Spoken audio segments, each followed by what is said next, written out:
Jésus chasse une légion de démons. Évangile selon Marc, chapitre 5, versets 1 à 20. Ils arrivèrent à l'autre bord de la mer, dans le pays des Gadaréniens.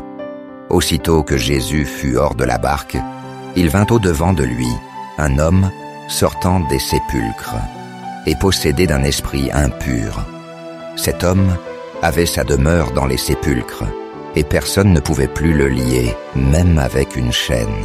Car souvent il avait eu les fers aux pieds et avait été lié de chaînes, mais il avait rompu les chaînes et brisé les fers, et personne n'avait la force de le dompter. Il était sans cesse, nuit et jour, dans les sépulcres et sur les montagnes, criant et se meurtrissant avec des pierres. Ayant vu Jésus de loin, il accourut, se prosterna devant lui, et s'écria d'une voix forte, « Qu'y a-t-il entre moi et toi, Jésus, Fils du Dieu Très-Haut ?» Jésus lui demanda, « Quel est ton nom ?» ?»« Légion est mon nom, » lui répondit-il, « car nous sommes plusieurs. » Alors les esprits impurs sortirent, et ils entrèrent dans les pourceaux, et le troupeau se précipita des pentes escarpées dans la mer. Il y en avait environ 2000, et ils se noyèrent dans la mer. Jésus chasse un démon de la fille de la femme syrophénicienne. Évangile selon Matthieu, chapitre 15, versets 21 à 28. Jésus, étant parti de là, se retira dans le territoire de Tyr et de Sidon.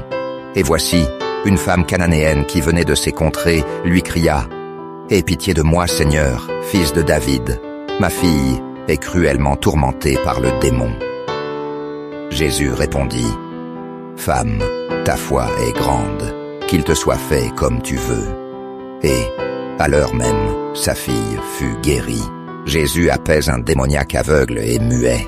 Évangile selon Matthieu, chapitre 12, verset 22.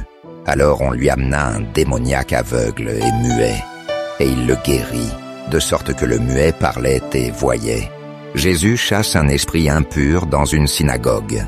Évangile selon Marc, chapitre 1, versets 23 à 28. Il se trouva dans leur synagogue un homme qui avait un esprit impur, et qui s'écria « Qu'y a-t-il entre nous et toi, Jésus de Nazareth? Tu es venu pour nous perdre. Je sais qui tu es, le Saint de Dieu. » Jésus le menaça, disant « Tais-toi, et sors de cet homme. » Et l'esprit impur sortit de cet homme, en l'agitant avec violence, et en poussant un grand cri. Tous furent saisis de stupéfaction, de sorte qu'ils se demandaient les uns aux autres « Qu'est-ce que ceci? Une nouvelle doctrine. » Il commande avec autorité même aux esprits impurs, et ils lui obéissent.